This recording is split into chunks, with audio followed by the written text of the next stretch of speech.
Good evening everyone. कैसे हैं आप लोग? ऑडियो वीडियो क्लियर है?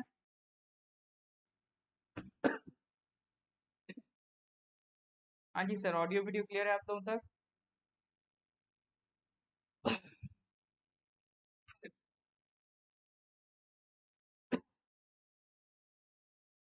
Good evening everyone. कैसे हैं आप?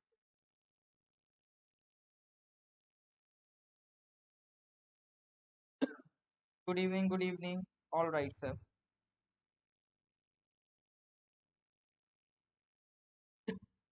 अप्रैल का करंट अफेयर्स चल रहा है और जून 26 को आपको एक फॉरेस्टर और एसीएस दो एग्जाम्स आपको देने हैं। तो उससे पहले पहले हम मई तक का तो एटलीस्ट कंप्लीट कर ही लेंगे, ठीक है? जून 26 से पहले पहले आपका अप्रैल हो जाएगा और मई तक का भी करंट अफेयर्स कवर अप हो जाने वाला है।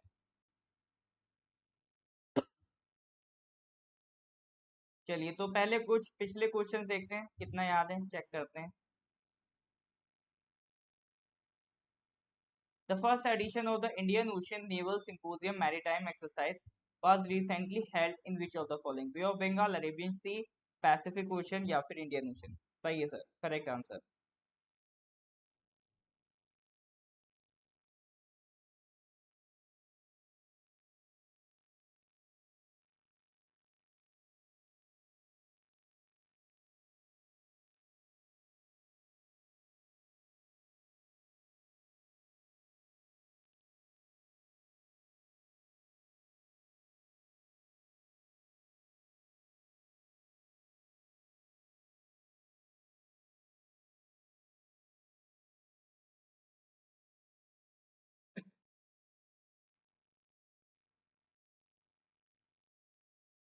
अरेबियन सी था, क्या था correct answer?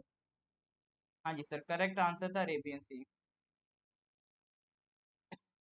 Question number 17, which state government has collaborated with Samsung to start sports digital experience center? बताइए, which state government has collaborated with Samsung to start Sports Digital Experience Center?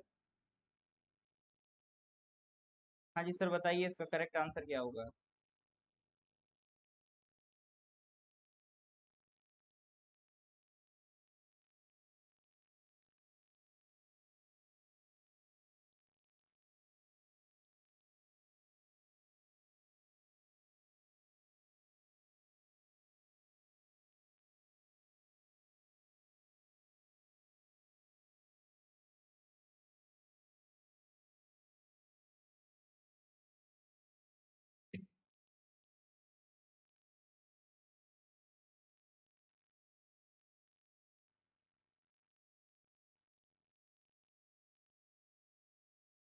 हाँ जी sir, correct answer क्या है?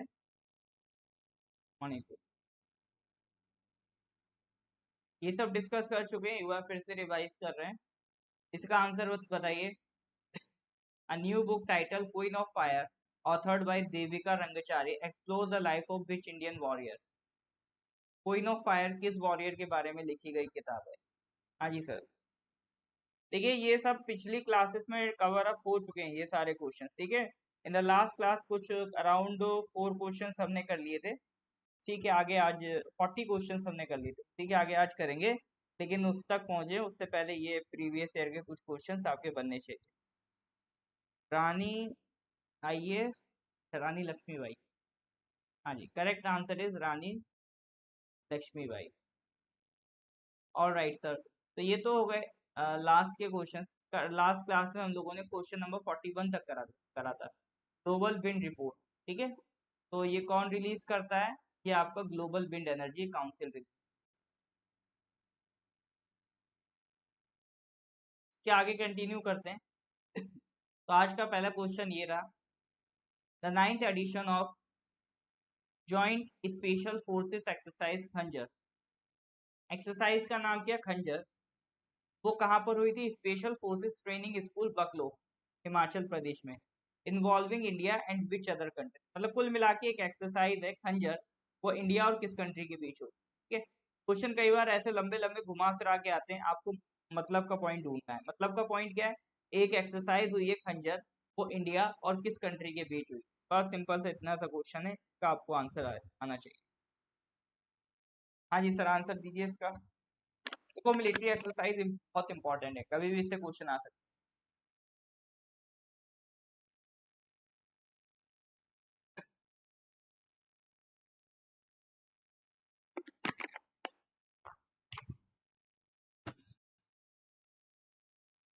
खंजर किसके साथ करी है हमने? बहुत बढ़िया, किर्गिस्तान के साथ करी है। याद था, याद है सेंट्रल एशिया कंट्री पड़ी थी, K1 K2 T1 T2, Kazakhstan, Kyrgyzstan, Tajikistan और तुर्कमेनिस्तान और ताजिकिस्तान। इस तरह से हमने पढ़ा था। बीच में आ गया था आपका उज्बेकिस्तान। तो ये सारी कंट्रीज किसका पार्ट है? सेंट्रल एशिया का पार्ट है। Question number 43, which company is associated with project Kuiper to increase global broadband access? Project Kuiper कई बार न्यूज में रह चुका है, इंपॉर्टेंट मार्क कर लेने से, ठीक है। इसको जरूर पढ़ के जाना एग्जाम से पहले। प्रोजेक्ट कुइपर के बारे में अगर आपके एग्जाम में भले ही ना पूछे, कहीं ना कहीं जरूर पूछेगा, आप जो एग्जाम्स देते रहते हो। तो कुइपर प्रोजेक्ट किससे रिलेटेड है?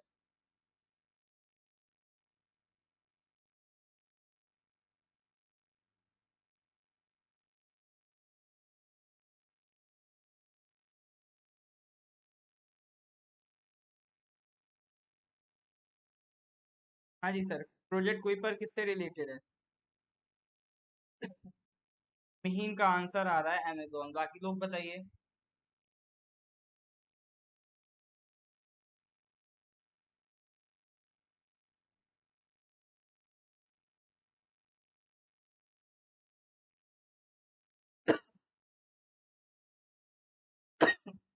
विच company is associated with project Kuiper to increase global broadband access?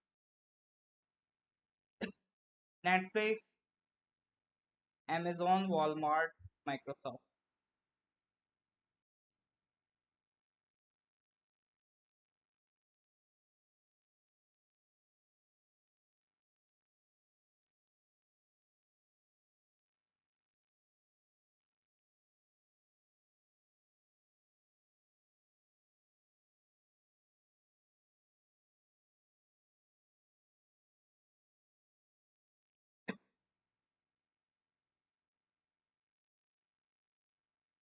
Amazon forest में कहाँ पहुंच गए भाई आप लोग? Correct answer is Amazon. देखो अब समझ लो, ये प्रोजेक्ट कुइपर में करना क्या चाहते हैं, ग्लोबल ब्रॉडबैंड एक्सेस कैसे देना चाहते हैं। क्या पूरी दुनिया में वायर फैलाएंगे ब्रॉडबैंड के? नहीं जी, इनका कंसेप्ट अलग है। ये क्या क्रिएट करेंगे? कॉन्स्टिलेशन क्रिएट करेंगे सैटेलाइट का। जैसे ये मान लो ये अर्थ है, ठीक है। कुछ मान लो इस तरह से, ये क्या है सर? अर्थ ऐसी तो नहीं है, ठीक है। ये मान लो कुछ इस तरह से अर्थ है, ठीक है। तो इस अर्थ के अराउंड पर्पस हमारा सा सिंपल सा यही है कि क्या क्रिएट करेंगे, सैटेलाइट्स का एक पूरा इस तरह से ग्रुप क्रिएट कर देंगे। ये डिफरेंट डिफरेंट सैटेलाइट्स क्या करेंगी, ये डिफरेंट डिफरेंट सैटेलाइट्स पूरी अर्थ को कवर अप करेंगे। तो ये जो इनका सैटेलाइट्स का ग्रुप है, इसी को हम क्या कह रहे हैं? कॉन्स्टिलेशन कह रहे हैं। इसको हम क्या कह रहे हैं सर? कॉन्स्टिलेशन ऑफ सैटेलाइट्स कह रहे हैं। तो अभी क्या है, अभी आपको इंटरनेट चाहिए तो क्या होता है, जैसे या तो ब्रॉडबैंड केबल आपके घर तक आती है, या फिर अगर आपको 4G कनेक्शन यूज करना है, टेली मोबाइल कनेक्शन यूज करना है, तो एक टावर लगा होता है, उस टावर से कनेक्शन आप तक आता है। लेकिन इन्होंने क्या करा है, इन्होंने कहा कि आप यहाँ पर रहोगे, ये मान लो यहाँ पर कोई व्यक्ति है, ठीक है, कोई व्यक्ति यहाँ पर रहेगा, वो यूजिंग द उसके मोबाइल में जो नेटवर्क है डायरेक्ट एक सैटेलाइट से आएगा, ठीक है। सैटेलाइट से डायरेक्ट आपका मोबाइल नेटवर्क पकड़ेगा। आप यहाँ चले जाओगे तो डायरेक्ट यहाँ से पकड़ेगा।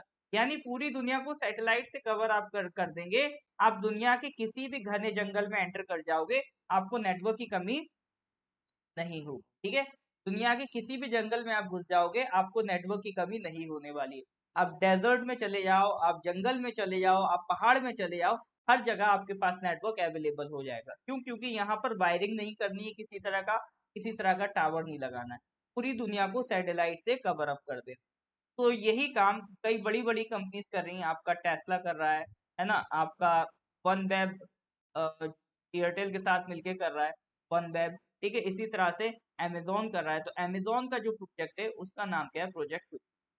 तो प्रोजेक्ट क्विपर इस तरह से देखो एक पूरा जाल बिछा देगा। तो आप देखो, इमेजिन करो, ये पूरी सैटेलाइट्स का एक झुंड है, पूरा एक जाल है सैटेलाइट्स का, जो पूरी अर्थ को कवर अप कर लेगा। आप दुनिया में किसी भी जगह रहोगे, आपके पास ग्लोबल ब्रॉडबैंड एक्सेस रहेगा, और वो भी हल्की फुल्की स्पीड नहीं, तगड़ी वाली स्पीड, मतलब 1 GB पर सेकेंड, 1 Gbps देने का इनका प्लान है कि हम 1 Gbps तक स्पीड पहुंचाएंगे, जो आमतौर पे हमारे ब्रॉडबैंड नहीं पहुंचा पाए। तो सीधा सा सवाल यही था, प्रोजेक्ट कुइपर किसका है, अमेजोन का। Correct answer is Amazon. तो प्रोजेक्ट कुइपर समझ में आया कि नहीं आया, ग्लोबल ब्रॉडबैंड एक्सेस का क्या मतलब है, कॉन्स्टिलेशन ऑफ सैटेलाइट्स का क्या मतलब है, ये सारी बातें हमने इस एक सिंगल टॉपिक में करी।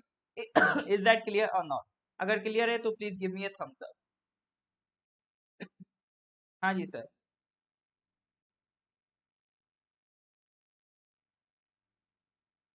हाँ जी बिल्कुल, हो सकता है आपको 1-2 सालों में ये देखने को मिल जाए तालंग जी।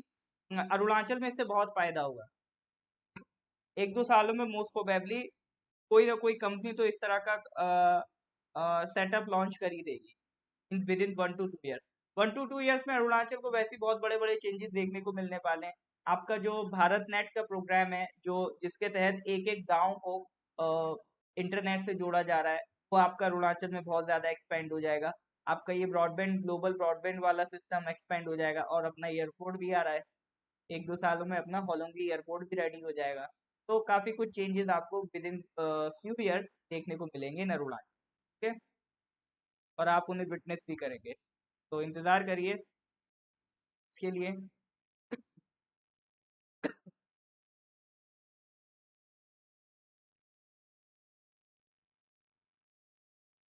सिर्फ आईटी मद्रास में नहीं, कई जगह 5G के टेस्ट चल रहे हैं। 5G भी जल्दी, हाँ, विद इन 1 to 2 ईयर्स आपका 5G भी आ जाएगा। 5G भी अब ज्यादा टाइम नहीं लेगा, जल्दी आ जाएगा। एक आध साल में तो लगभग आपके जितने भी फोन्स आने वाले हैं सब 5G हो रहे हैं, और द 5G भी जल्दी लॉन्च होगा।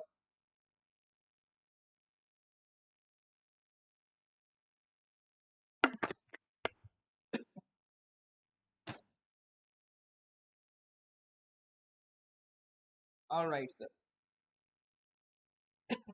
चलिए जी, तो यहाँ तक अगर क्लियर है, then we will just move to the next question.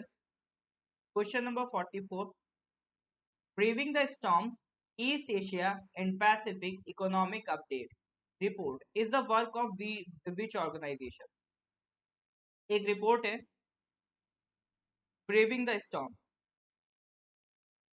East Asia and Pacific economic update, ये किस ऑर्गेनाइजेशन का रिपोर्ट है, बताइए। हाँ जी, अब तो मोबाइल ले लीजिए, 5G मोबाइल, पहले इससे पहले 5G आए, 5G मोबाइल लेके रख लीजिए।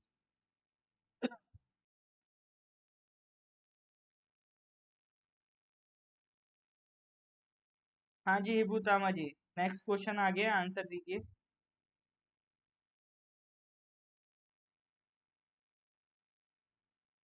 Braving the storms, East Asia and Pacific economic update, किस ऑर्गेनाइजेशन का वर्क है ये?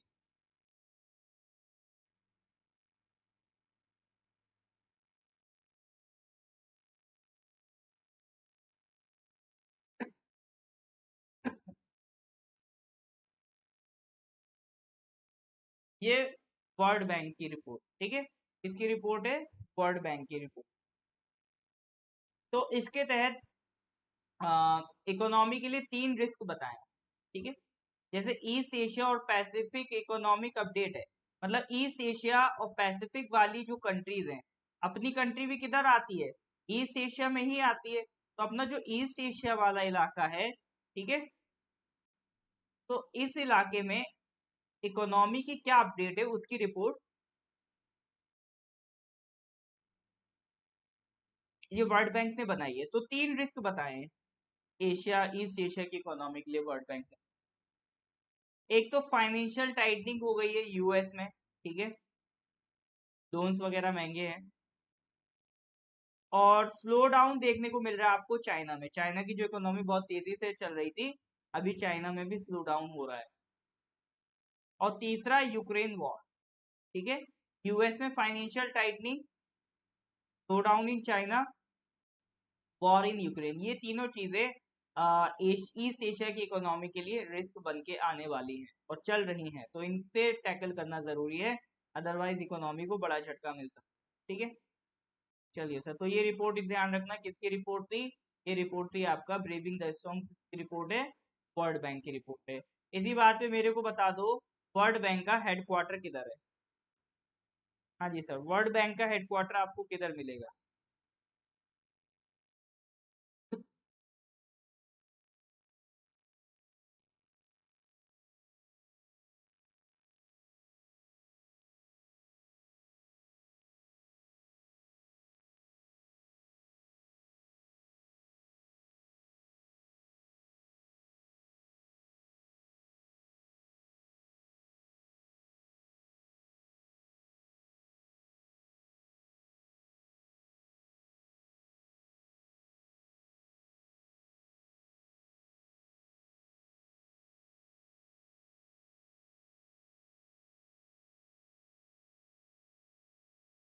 हाँ जी सर, बहुत बढ़िया।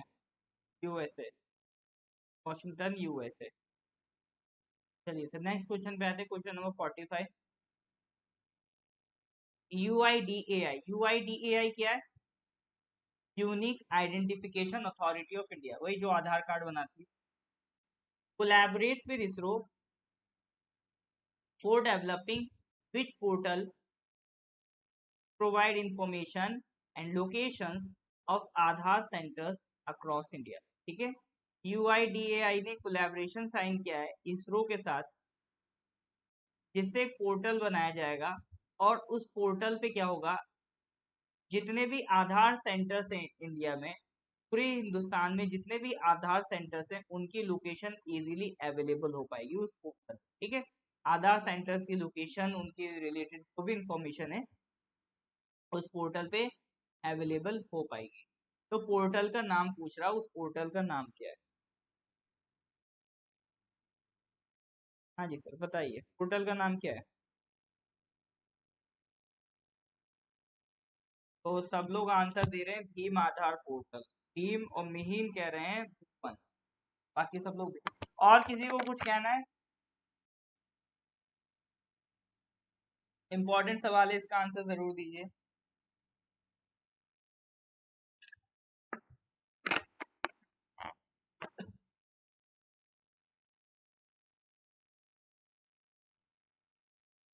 टीम नहीं है सर, नाम है उसका भूपन आधार पोर्टल, ठीक है। तो आधार इशू करने वाली बॉडी का नाम क्या है? यूआईडीएआई। और इसरो की तरफ से जो कौन सी बॉडी है? National remote sensing centre, NRSC. उन्होंने एक पैक्ट साइन किया फॉर अ टेक्निकल कोलैबोरेशन, ठीक है।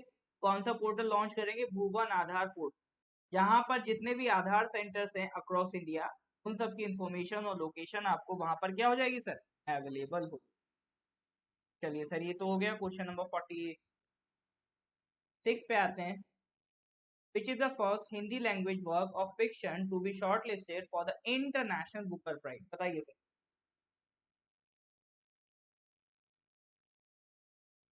Which is the first Hindi language work of fiction to be shortlisted for the International Booker Prize? ये देखो, ये अगर आपको याद हो तो हम अभी कुछ दिन पहले पढ़ चुके हैं कि हिंदी लिटरेचर से इंटरनेशनल बुकर प्राइज के लिए एक फिक्शन वर्क क्या हुआ है? शॉर्टलिस्ट हुआ। मेरे ख्याल से आप स्क्रीन पे उसका नाम भी देख पा रहे हो, बट टाइप ही तो करना है आपको। बताओ जल्दी से correct answer. Tomb of Sand, ध्यान रखना, ठीक है। कई बार इसको पढ़ चुके, याद हो जाना, ठीक है। तो अंग्रेजी में इसका नाम क्या हुआ है? Tomb of Sand. तो ऑथर हैं गीतांजलि श्री, उनकी नोवेल है Tomb of Sand, became the first Hindi language work of fiction to be shortlisted for International Booker Prize. मतलब ये है क्या? ये हिंदी लिटरेचर का वर्क था, इसको इंग्लिश में ट्रांसलेट, जो इंटरनेशनल बुकर प्राइज है वो सिर्फ इंग्लिश लिटरेचर के लिए, और ये जो लिटरेचर है हिंदी का था, बट इसको ट्रांसलेट किसने कर दिया? ट्रांसलेट इसको इंग्लिश में कर दिया, किसने करा? डेजी रॉकवेल ने, ठीक है। ये गीतांजलि श्री की किताब थी जिन्होंने हिंदी में लिखा था, फिर इसको इंग्लिश में ट्रांसलेट करने का काम किसका है? Daisy Rockwell. हिंदी में भी इसको कई सारे अवार्ड ऑलरेडी मिले जा चुके। नाम याद रखना, Tomb of Sand. Question number 47, not just a night watchman, my innings with BCCI is a book authored by which of the following? एक किताब लिखी है, not just a night watchman, my innings with BCCI, kind of autobiography है। किसने लिखी है? सौरभ गांगुली, अनुराग ठाकुर, जय शाह या विनोद राय? हाँ जी सर।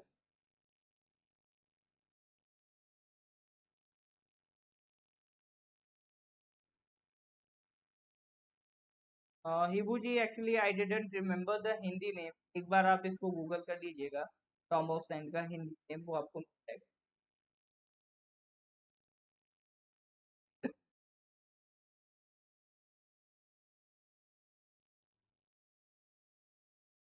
टॉम ऑफ सेंट ही ज्यादा फेमस हो रहा है एक्चुअली, हिंदी नहीं कर रहा है, ये हिंदी में आई थी पहली बार। हाँ जी सर, बताइए।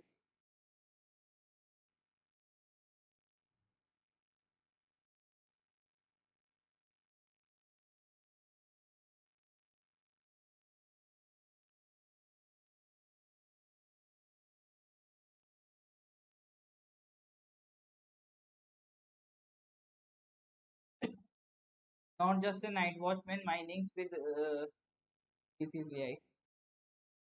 Correct answer is Vinod Rai. ठीक है,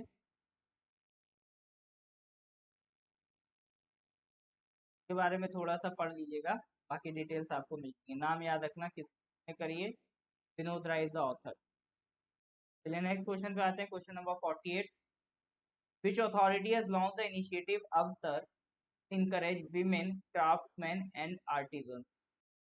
बताइए sir, which authority has launched the initiative अवसर to encourage women craftsmen and artisans?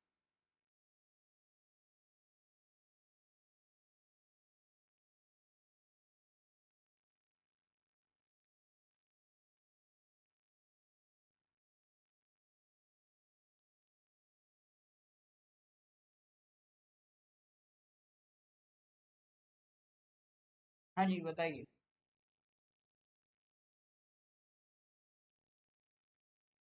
Telecom के एयरपोर्ट अथॉरिटी नाम आ रहा है।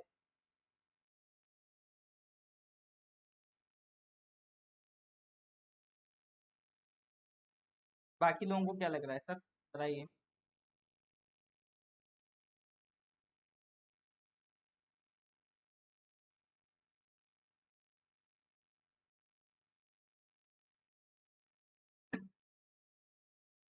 देखिए आंसर सबको करना है, सही करें गलत करें इस बात की परवाह नहीं, आंसर जरूर।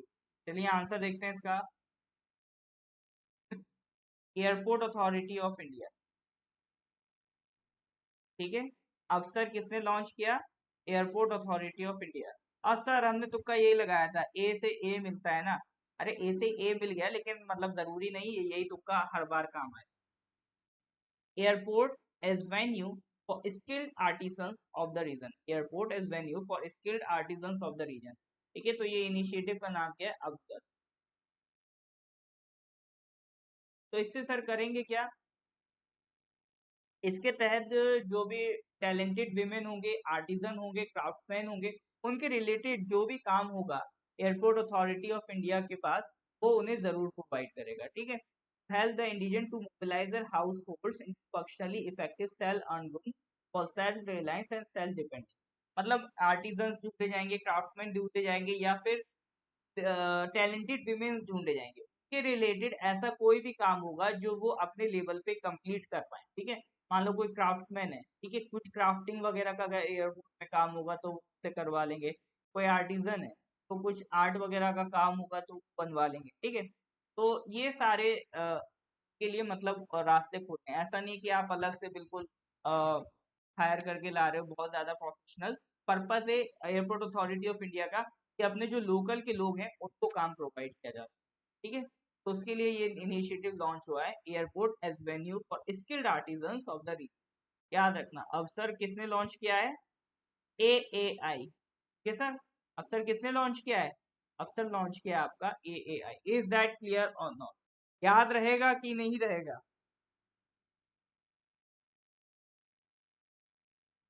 हाँ जी सर, याद रहेगा कि नहीं रहेगा? भूल जाएंगे सर? भूल जाएंगे तो फिर मैं याद दिला दूंगा। कल कल इसीलिए मैंने एक जनवरी का सरप्राइज टेस्ट रख दिया था। मैंने कहा देखें क्या चल क्या रहा है, हालात गुफ्तगू क्या है आजकल, मतलब वो पढ़ रहे हैं कि बस वही एंजॉयमेंट चल रहा है, एग्जाम का टाइम आ गया है, पढ़ाई वढ़ाई हो रही कि नहीं हो रही। इसी तरह से कभी भी रेंडमली अब आपका सरप्राइज टेस्ट हो सकता है, उसके लिए रेडी रहना हमेशा। और मैं ये नहीं कह रहा हूँ धुंधला धुंधला, मतलब स्क्रीन धुंधली है क्या, या याद धुंधला हो रहा है? देखो याद धुंधला नहीं होता है। अरे अभी तो पक्का होगा ना, आप आगे का क्यों सोच रहे हो कि आगे धुंधला हो जाएगा? अभी तो याद है। अभी तो अगर मैं पूछूं अफसर किसी का इनिशिएटिव है तो आप क्या कहोगे? ऐसा ऐसा कुछ याद आ रहा है, ऐसा ऐसा धुंधला धुंधला? हाँ जी मार्शल जी, ऐसा कुछ याद आ रहा है?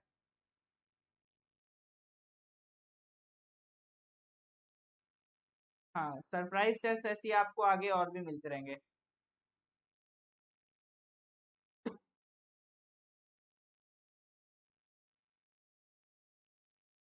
कान्हा जी कह रहे हैं I love surprise test.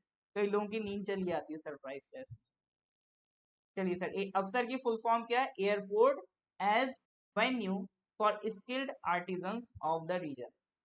Airport as venue for the skilled artisans of the reason.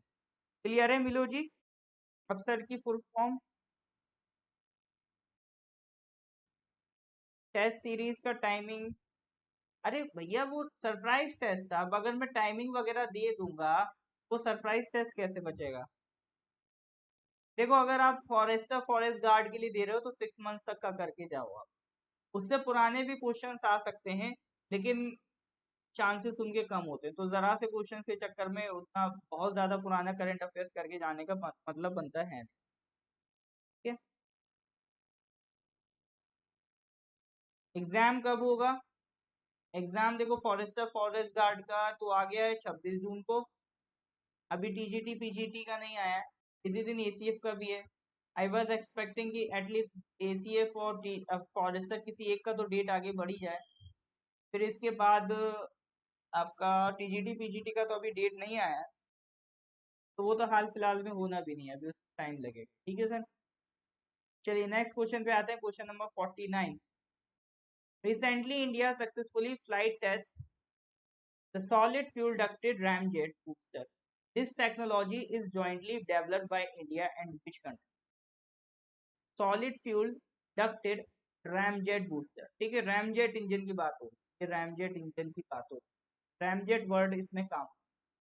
तो ये टेक्नोलॉजी इंडिया ने और किस कंट्री ने मिलकर डेवलप किया?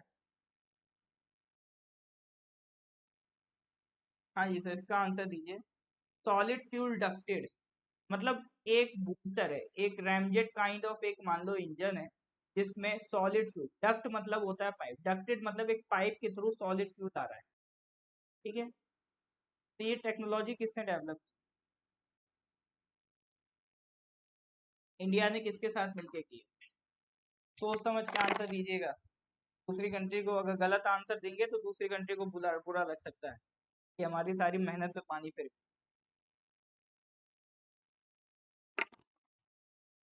तो रिश्ते खराब नहीं करने हमें पड़ोस वाली कंट्री से, ठीक है। करेक्ट आंसर देना है इसका। हाँ, करेक्ट आंसर इज रशिया। उन्होंने रशिया नहीं लगाया, वो अपनी अपनी चिंता करें, पड़ोसी कंट्री उनसे गुस्सा हो चुका होगा अभी। ठीक है। चलिए सर, इसके बारे में देखते हैं ये SFDR है क्या, solid fuel ducted ramjet booster. ये एक्चुअल में प्रोपल्सन टेक्नोलॉजी है, मिसाइल प्रोपल्सन सिस्टम है। मिसाइल प्रोपल्सन सिस्टम क्या है? मिसाइल प्रोपल्सन का मतलब है, आपने देखा होगा कोई भी मिसाइल लॉन्च होती है तो वो ऊपर उठ के जाती है ना, ऊपर उठ के जाती है तो नीचे से क्या होता है, एक बूस्ट मिलता है उसे, यहाँ से वो एनर्जी रिलीज करता है, रिएक्शन में उसे क्या मिलता है, बूस्ट मिलता है, और वो मिसाइल ऊपर लॉन्च हो जाता है। ठीक है, तो इसी को क्या कहते हैं, मिसाइल प्रोपल्सन सिस्टम। ये कहलाता है आपका मिसाइल प्रोपल्सन सिस्टम। ये किस कंसेप्ट पे बेस्ड है? रैमजेट इंजन प्रिंसिपल पे।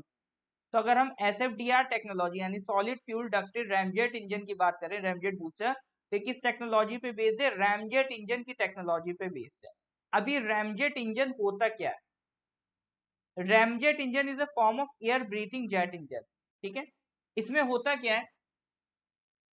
इसमें अगर मान लो आपका कोई मिसाइल अगर आगे जा रहा है, ठीक है, अगर कोई मिसाइल आगे जा रहा है तो इसमें इस तरह से इनलेट्स खुले होते हैं।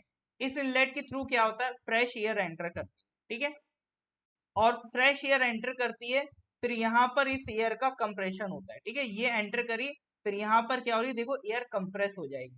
फिर ये कंप्रेस एयर जब अंदर एंटर करती है कंबशन चैम्बर में, कंबशन चैम्बर क्या है? जहां पर फ्यूल बर्न हो रहा है। ठीक है, जो सॉलिड फ्यूल था, सॉलिड फ्यूल जैसे जो बारूद वगैरह होता है, तो मान लो यहाँ पर बर्न हो रहा है। अब देखो, कोई भी चीज बर्न होती है, कोई भी चीज जब जलती है, कंबशन के लिए सबसे जरूरी क्या होता है? एयर होता है।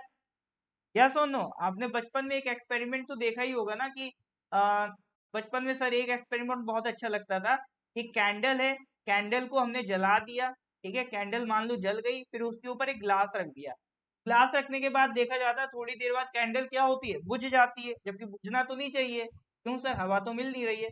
तो एक्चुअल में जो कैंडल का कंबशन हो रहा था वो किसकी वजह से हो रहा था? एयर। एयर में क्या होता है? ऑक्सीजन।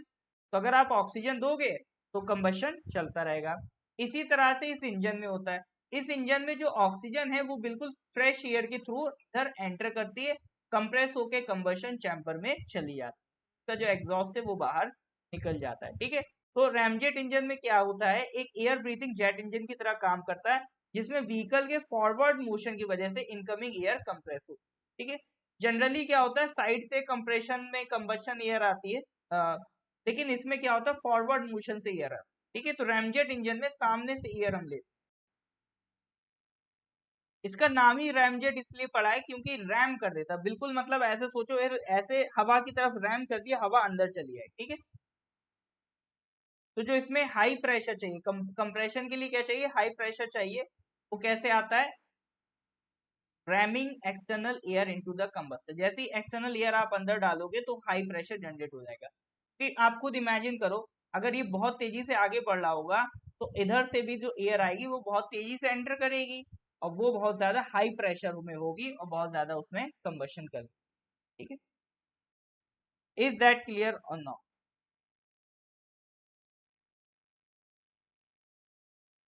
अब ये तो कॉमन सेंस की बात है कि अगर ये सारी मैकेनिज्म कब हो पाएगी? तभी तो हो पाएगी ना जब आपकी जो एयर है वो क्या है, मतलब जो इंजन मूव कर रहा होगा। अगर मान लो इंजन रुका हुआ तो कोई एयर आएगी अंदर? नहीं आ पाएगी। जो एकदम से हाई प्रेशर के साथ एयर एंटर कर रही है, मतलब बहुत तेजी से जो एयर एंटर कर रही है, तभी तो कर पाएगी जब वो मूव कर रहा होगा। ठीक है, तो वही वो लिख रहा है, ramjet produce thrust only when the vehicle is already can not produce thrust when the engine is stationary or static. Thrust मतलब वही pressure. Is that clear or not? अगर clear है तो please give me a thumbs up. अरे वाह, पहली thumbs up आ गए। समझ गए लग रहा है आप लोग।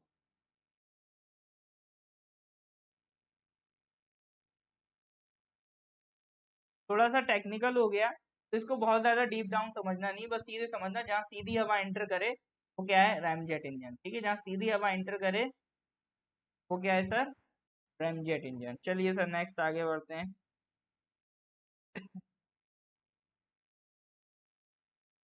Question number 50। Khadi and village industry commission launched which variety of pashmina to boost self sustainability and artisanal creativity? बताइए sir.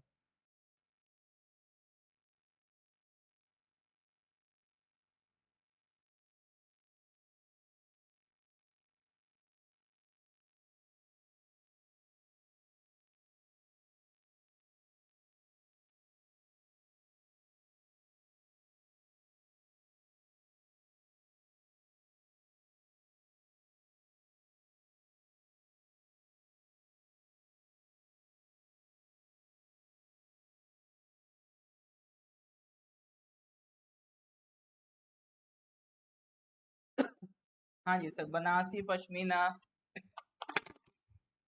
Nashik, Hyderabadi.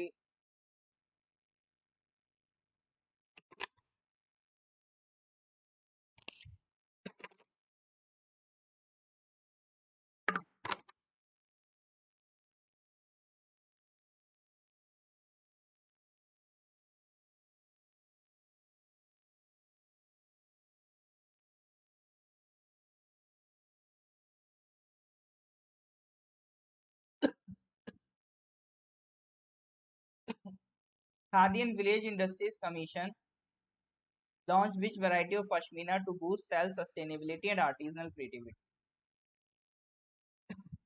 Correct answer is Banarasi pashmina.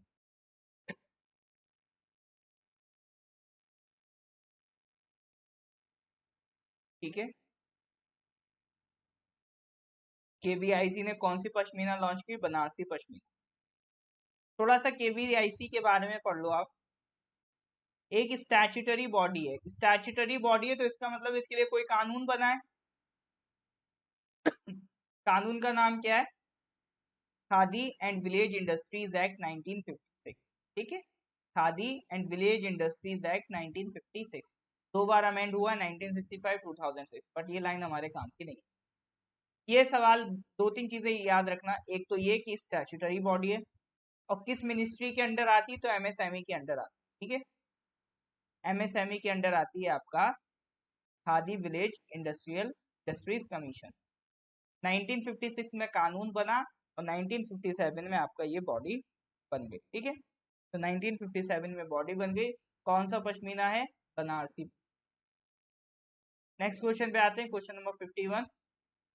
Darbhanga reserve forest is likely to be proclaimed as the 25th wildlife sanctuary of which state? Darbhanga Reserve Forest is likely to be proclaimed as the 25th wildlife sanctuary of which state? Orissa, West Bengal, Assam, Arunachal Pradesh. हाँ जी sir बताइए.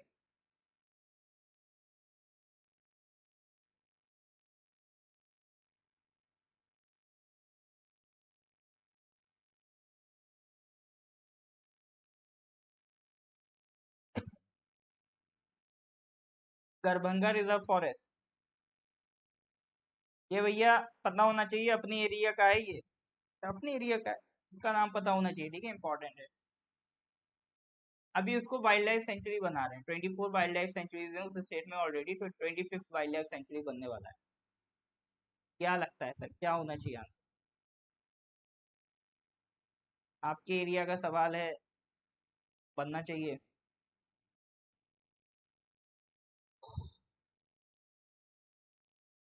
क्या करें sir? चलो ये करो. आसाम में. ठीक है. आसाम मेघालय हिली ट्रेन बॉर्डर है गुवाहाटी के पास. 16 kilometre distance from the road head one of the famous heritage tourist spot विशिष्ट टेम्पल. ठीक है. विशिष्ट टेम्पल के पास आपको गरबंगा रिजर्व फॉरेस्ट मिल जाएगा. और it is one and only trekking point in around. ठीक है. तो Darbhanga reserve forest is in Assam. चलिए सर. अब यहाँ पे ना जैसे एक तो आपने क्लाइमेट के हिसाब से टाइप ऑफ फॉरेस्ट पढ़े होंगे कि कौन से आपका एवरग्रीन फॉरेस्ट होते हैं, डेसिडुअस होते हैं, सेमी डेसिडुअस होते हैं, थॉर्नी होते हैं. ये अलग टाइप ऑफ क्लासिफिकेशन है डिपेंडिंग ऑन द रेन. ठीक है. रेनफॉल के बेसिस पे हम जो क्लासिफाई करते हैं. एक और डिफरेंट टाइप ऑफ फॉरेस्ट को डिवीजन किया जाता है वो मेरे को आपको पता है. जैसे अभी हमने पढ़ा गरबंगा रिजर्व फॉरेस्ट. ठीक है. तो ये रिजर्व फॉरेस्ट होते क्या है? तो it is a type of forest. जैसे एक होता है रिजर्व फॉरेस्ट, एक होता है प्रोटेक्टेड फॉरेस्ट, एक होता है विलेज फॉरेस्ट. तो रिजर्व फॉरेस्ट कैसे होते हैं? जिनमें रेस्ट्रिक्शन सबसे ज्यादा हाई हो. ठीक है. सबसे ज्यादा हाईली रेस्ट्रिक्टेड फॉरेस्ट कौन से होते हैं? Reserve forest are the most restricted forest. इनको कौन बनाता है? स्टेट गवर्नमेंट बनाती. ठीक है. इनको कौन नोटिफाई करता है? स्टेट गवर्नमेंट नोटिफाई करता है. इसमें लोकल लोगों का जाना भी प्रोहिबिटेड होता है जब तक स्पेसिफिकली कोई फॉरेस्ट ऑफिसर अलाउ ना करे. ठीक है. जब तक फॉरेस्ट ऑफिसर अलाउ ना करे तब तक लोकल लोगों का इन फॉरेस्ट में जाना अलाउड नहीं होता. सबसे ज्यादा रेस्ट्रिक्टेड फॉरेस्ट आपकी यही होती. एक कैटेगरी होती है प्रोटेक्टेड फॉरेस्ट. ये भी मतलब रेस्ट्रिक्टेड होते हैं but compared to reserve forest इसमें ज्यादा प्रोटेक्टेड मतलब रेस्ट्रिक्टेड नहीं होते हैं. स्टेट गवर्नमेंट के पास पावर है किसी भी एरिया को रिजर्व फॉरेस्ट के अलावा वो प्रोटेक्टेड फॉरेस्ट बना सकते. ठीक है. तो ये प्रोटेक्टेड फॉरेस्ट मतलब इसलिए बना दिए जाते हैं ताकि उस एरिया में जैसे किसी भी चीज की स्मगलिंग ना हो। ऐसे प्रोडक्ट्स जब होते हैं ना जहाँ पर रेवेन्यू रेजिंग पोटेंशियल होता है, जैसे पुष्पा मूवी में अगर आपने देखा होगा, वहाँ क्या है, मतलब जैसे टिम्बर है, ठीक है, तो ऐसे जहाँ पर पेड़ वगैरह हैं जिनसे रेवेन्यू रेज कर सकते हैं लोग, जिसकी स्मगलिंग कर सकते हैं, ठीक है, तो उन चीजों को रोकने के लिए स्टेट गवर्नमेंट क्या बना देती है, प्रोटेक्टेड।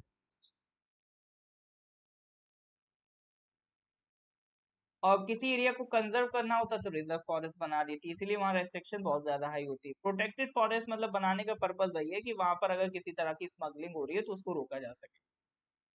एक होता है विलेज फॉरेस्ट, ठीक है, तो इसमें क्या होता है, स्टेट गवर्नमेंट में assign any village community the rights of government to or over any land which has been constituted a reserve forest. इसमें क्या होता है, मतलब जैसे मान लो किस कोई रिजर्व फॉरेस्ट है, अब वो रिजर्व फॉरेस्ट में कोई गांव का एरिया आ गया, तो उसको नोटिफाई कर देंगे विलेज फॉरेस्ट, ठीक है, या अलग से भी कोई एरिया दे दिया। विलेज फॉरेस्ट में क्या है, जो उस मान लो स्पेसिफिक गांव के लोग हैं, उनको क्या नोटिफाई, उनको राइट्स दे देंगे, एक विलेज कम्युनिटी को राइट्स दे देंगे कि ये आपके एरिया का फॉरेस्ट है, इसको आप संभालो, ठीक है। विलेज फॉरेस्ट में क्या होगा, एक विलेज कम्युनिटी को फॉरेस्ट पकड़ा दिया कि आप अपने हिसाब से मेंटेन करो, ठीक है। तो इसमें सरकार डायरेक्टली रूल इसको मैनेज नहीं कर रही है, इसको जो विलेज लोकल कम्युनिटी के लोग हैं वो मैनेज कर रहे हैं। जैसे रिजर्व फॉरेस्ट में आपने देखा लोकल लोगों का भी जानना मना है, लेकिन विलेज फॉरेस्ट में आपने क्या करा, पूरी विलेज कम्युनिटी को जिम्मेदारी दे दी उस फॉरेस्ट की। Is that clear? हाँ जी। कोई दुखी है? अरे आपका एरिया पूरा हिंदुस्तान है, सिर्फ अरुणाचल नहीं है, ठीक है।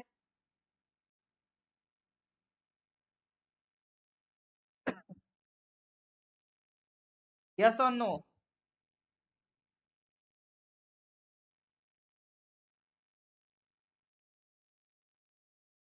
क्या कोई दुखी भी है? कोई दुखी भी है क्या? अगर देखिए समझ में नहीं आया तो वो बताइए, उसी तरह से फिर उसको डील किया जाएगा, ठीक है। हाँ ऑब्वियसली बात है, फॉरेस्ट कंजर्वेशन के लिए रिजर्व करते हैं, तो गरबंगा भी इसीलिए किया गया है।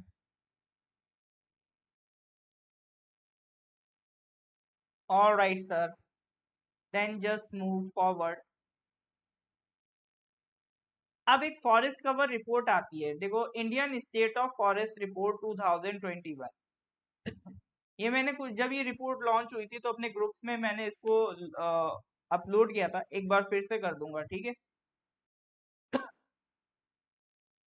Indian state of forest report हर 2 साल में आती है। तो अभी तक तो 2019 वाली चल रही थी, बट हाल फिलहाल में नई रिपोर्ट आई है 2021 की। 2022 में नई रिपोर्ट आई है, Indian state of forest report 2021। Next आएगी 2022, हर 2 साल में आती है। तो ministry of environment forest climate change ये इस रिपोर्ट निकालता है, ठीक है। तो कुछ इंपॉर्टेंट जानकारी जो आपके एग्जाम के लिए बहुत बहुत बहुत बहुत बहुत ज्यादा इंपॉर्टेंट है वो मैं बता देता हूँ। लार्जेस्ट फॉरेस्ट कवर किस स्टेट का है? लार्जेस्ट फॉरेस्ट कवर है मध्य प्रदेश का, ठीक है। Largest forest cover by area, अगर एरिया को आप कंपेयर करोगे तो सबसे ज्यादा एरिया फॉरेस्ट का कहाँ है, मध्य प्रदेश में। सेकंड नंबर पे है अरुणाचल, ठीक है। और अगर परसेंटेज एरिया आप काउंट करो तो नंबर 1 पे कौन है, मिजोरम। सेकंड पे कौन है, अरुणाचल। अरुणाचल में मतलब बढ़िया ये है, आप एरिया को कंपेयर करो या लैंड परसेंटेज को कंपेयर करो, दोनों में कौन जीतेगा, दोनों में सेकंड कौन है, अरुणाचल है, ठीक है। Highest increase in forest cover कहाँ देखने को मिला? Highest increase in forest cover कहाँ देखने को मिला? तेलंगाना में देखने को मिला सबसे ज्यादा। सेकंड नंबर पे आंध्र प्रदेश में देखने को मिला। और अपने नॉर्थ ईस्ट के जो 5 स्टेट्स हैं, 5 स्टेट्स में हमें क्या देखने को मिला, फॉरेस्ट कवर का लॉस देखने को मिला। जैसे अरुणाचल है, मणिपुर है, मेघालय है, मिजोरम है, नागालैंड है, यहाँ पर आपको क्या देखने को मिला, फॉरेस्ट कवर में लॉस देखने को मिला। तो 4 चीजें हमने पढ़ी। एरिया में नंबर 1 मध्य प्रदेश, सेकंड पे अरुणाचल, ठीक है। परसेंटेज में फॉरेस्ट कवर की बात करें, नंबर 1 पे मिजोरम, सेकंड पे अरुणाचल। ठीक है। Highest increase in forest cover Telangana. और फॉरेस्ट कवर लॉस कहाँ हुआ है? आपके जो 5 स्टेट से नॉर्थ ईस्ट, वहां पर आपको फॉरेस्ट कवर लॉस थे। हाँ जी बिल्कुल, ठीक है। तो यहाँ तक ये चीजें याद रखिएगा, that is very very very important. ये दुखी कौन है मेरे को ये बताइए पहले तो, ये very very very important for your exam. कोई भी चारों में से उठ के एक फैक्ट आपके एग्जाम में आ सकता है। Question number 52। RBI introduced the SDF, an additional tool for what purpose? Absorbing liquidity, easing liquidities, control on forex, easy currency printing.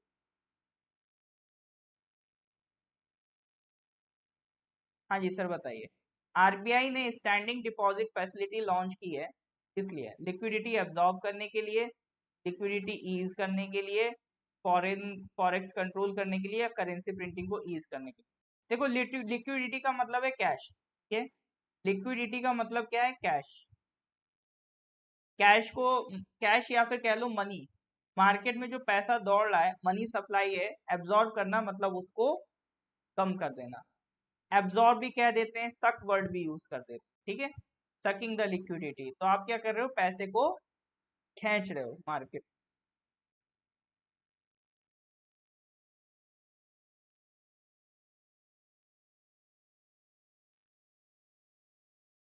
Alright sir.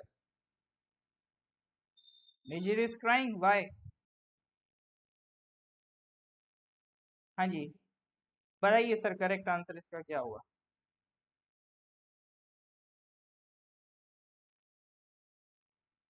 Standing deposit facility क्या है?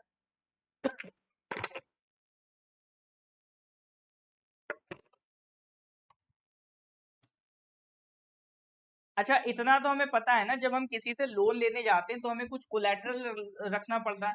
मान लो हमें 10 लाख का लोन चाहिए, जितना भी लोन चाहिए, तो हम जनरली क्या रखते हैं? गिरवी रखते हैं, कुछ घर गिरवी रख दिया।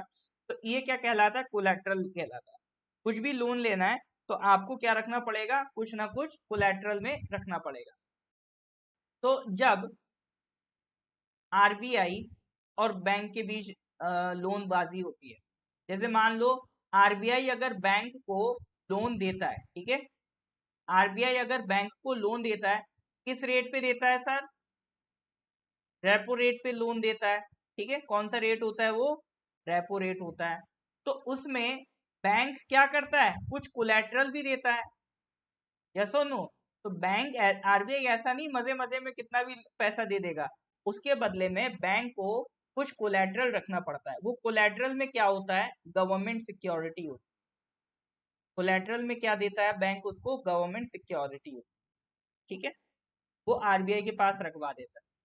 तो ये बैंक आरबीआई से कहता है कि मैं भले ही अपनी गवर्नमेंट सिक्योरिटी तुम्हारे पास रख रहा हूं, लेकिन याद रखना मैं तुम्हारा पैसा वापस आके कह रहा हूं, मैं तुम्हारा पैसा वापस लौटा के ये गवर्नमेंट सिक्योरिटी रीपरचेज करूंगा। मूवी में नहीं होता, मतलब हीरो मान लो कुछ गिरवी रखवा देता है कि मैं अपना घर गिरवी रखवा देता है किसी मतलब जमींदार के पास, और फिर बाद में उससे कहता है एक दिन मैं तुम्हारा सारा पैसा चुका के अपना घर वापस से तुमसे खरीदूंगा, रीपरचेज करूंगा, ठीक है। तो यहाँ पर भी यही हो रहा है ना। बैंक ने क्या करा? लोन लिया आरबीआई से, रेपो रेट पे। रेपो रेट क्या है? वो इंटरेस्ट रेट जिस रेट पर उन्होंने लोन लिया, ठीक है। और कोलेटरल में क्या दे दी? गवर्नमेंट सिक्योरिटी दे दी। गवर्नमेंट सिक्योरिटी किसके पास आ गई? आरबीआई के पास आ गई। अब बैंक कह रहा है कि एक दिन मैं जब तुम्हारा पैसा चुका दूंगा तो ये गवर्नमेंट सिक्योरिटी तुमसे क्या कर लूंगा? रीपरचेज कर लूंगा, ठीक है। क्या कर लूंगा सर? रीपरचेज कर लूंगा। इसी को कहते हैं रीपरचेज एग्रीमेंट। इसको क्या कहते हैं? Repurchase agreement. और इसी को हम लोग सर शॉर्ट में कहने लगे रेपो। इसी को हम लोग शॉर्ट में कहने लगे रेपो। इसमें क्या समझ नहीं आ रहा है? जो लोग ये गुस्से वाली इमोजी बना रहे हैं उन्हें क्या नहीं समझ में आ रहा है? क्लियरली बताइए सर।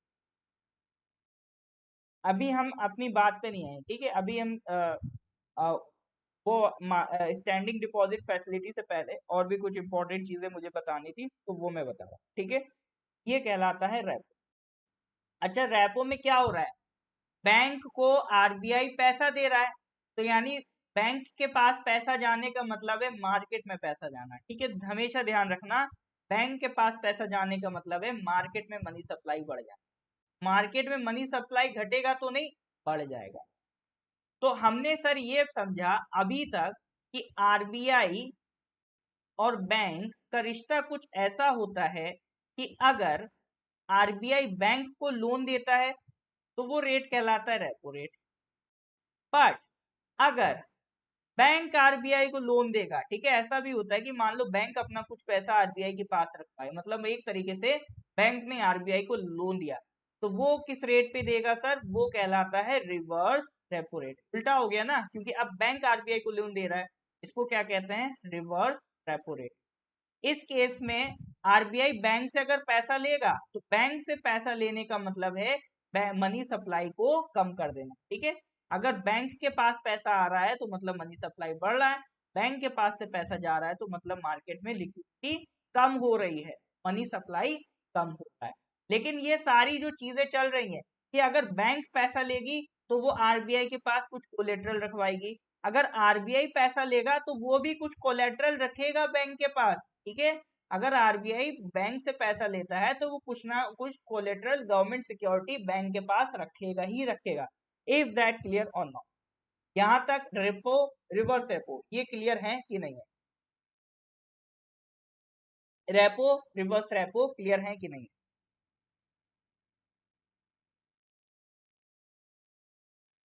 अब इसी चीज को आप ये समझ लो, अगर मान लो कोलेट्रल इन्वॉल्व ना हो, अभी 2018 में सरकार ने कुछ चेंजेस करे, अभी तक क्या होता था कि बैंक से अगर पैसा लेना है, ठीक है, रिवर्स रेपो में क्या कर रहे हो, बैंक से पैसा लेते हो बट उसके बदले में उनके पास कुछ कोलेट्रल गिरवी रखवाना पड़ता है, तो जितना आप कोलेट्रल दोगे उतना ही बैंक से पैसा खींच पाओगे, लेकिन अगर हमें ज्यादा बैंक से पैसा खींचना है, बैंक से पैसा खींचना मतलब मनी सप्लाई कम करना है मार्केट में, यानी लिक्विडिटी एब्जॉर्ब करनी है, तो कोलेट्रल वाला सिस्टम ही अगर हटा दो तो भाई कानून है, कानून जैसा बनाओगे वैसा काम करेगा।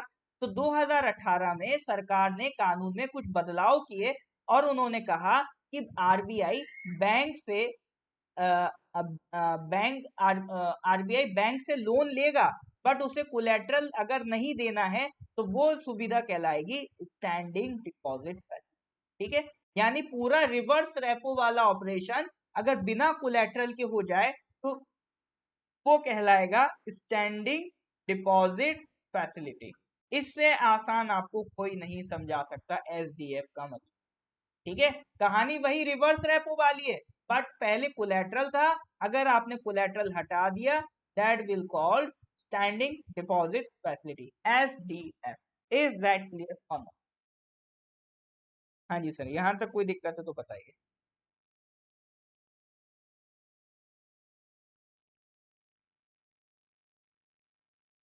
मैं क्या अभी शुद्ध हिंदी पढ़ा रहा हूँ न्योयुम, ठीक है, शुद्ध हिंदी चल रही है क्या? ये मैं बाइलिंगुअल पढ़ाता हूँ, ठीक है, ये बाइलिंगुअल ही क्लासेस चलती हैं। एसएलआर ओआर कोलेट्रल सेम है?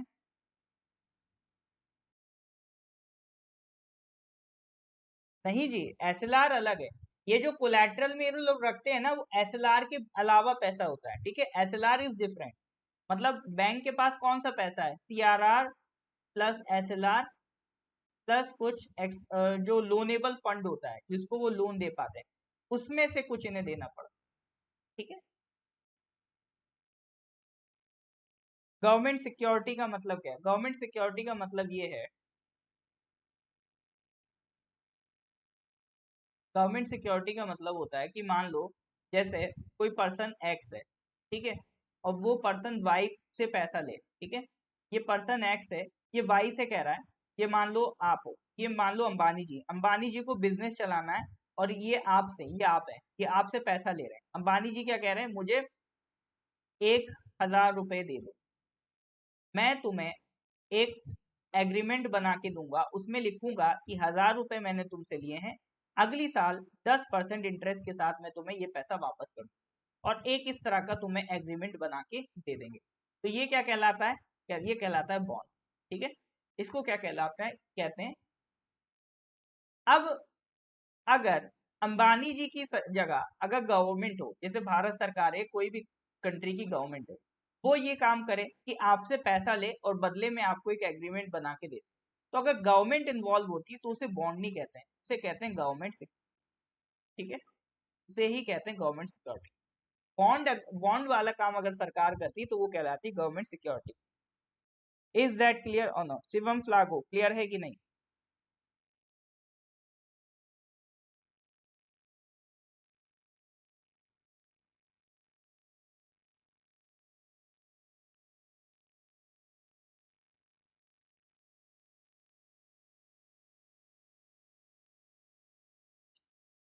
नियम आपको क्या मतलब, थोड़ा सा हिंदी में दिक्कत है क्या? एक्चुअली हमारा क्या है ना, देखो, हमें मैक्सिमम स्टूडेंट को टैकल करना है, तो कई ऐसे स्टूडेंट्स हैं जिन्हें कंप्लीट इंग्लिश में भी दिक्कत होता है। मेरे ख्याल से ऐसे कई स्टूडेंट्स हैं जो मतलब उनको क्या होता है ना कि जैसा कंप्लीट इंग्लिश से ना बहुत अच्छे से नहीं समझ में आ पाता है। तो इसलिए मेरी भी आदत देखो बाइलिंगुअल की, पढ़ाने को तो मैं वैसे पढ़ा ही देता हूँ, लेकिन मुझे भी मजा बाइलिंगुअल में ही आता है। ठीक है, इसलिए बाइलिंगुअल ही चलता है हमारा। चलिए, तो अब इतना तो समझ में आ गया सर, स्टैंडिंग डिपॉजिट फैसिलिटी का क्या काम है, एब्जॉर्बिंग लिक्विडिटी। ठीक है, तो आरबीआई ने इंट्रोड्यूस करा था स्टैंडिंग डिपॉजिट फैसिलिटी। तो आरबीआई एक्ट का सेक्शन 17 2000 में से 18 में अमेंड होता है। इसके बाद ये सारा प्रोसेस आपका लागू होता है। इंटरेस्ट रेट रेपो रेट से कम होता है इसमें। ठीक है, चलिए सर, तो यहाँ तक किसी को कोई दिक्कत? अरे, आप लोग अब क्यों नियम को टैग कर रहे हैं? ठीक है, कोई किसी को टैग नहीं करेगा, हर किसी का राइट है, उनका भी राइट है बोलने का। ठीक है, मैंने बस इसीलिए क्लियर कर दिया, देखो जी मैं इसी में पढ़ा पाता हूँ।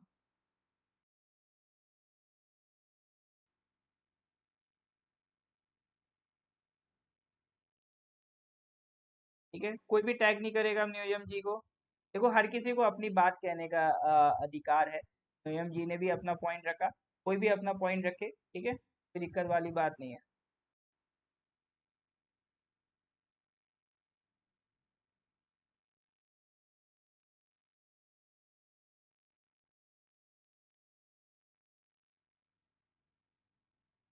हाँ जी सर।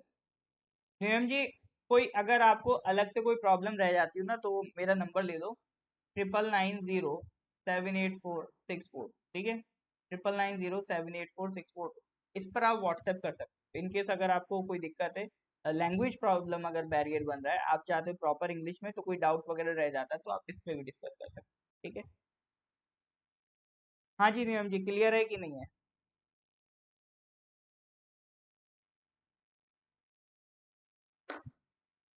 तो आज फिर हम लोग इतना ही रखेंगे। ठीक है,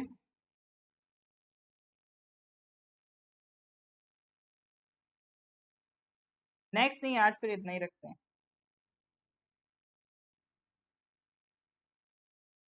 चलिए सर, ठीक है, फिर आज इतना रखते हैं, फिर लेट हो रहा है काफ़ी क्लास। फिर कल आपका मैराथन होगा, कल तो करंट अफेयर्स नहीं होगा, मंडे से फिर हम लोग यहाँ से कंटिन्यू करेंगे और आगे अपने करंट अफेयर्स के क्वेश्चन मिल बनाएंगे। ठीक है, अगर लेक्चर अच्छा लगा हो तो please do like the lecture and share the lecture.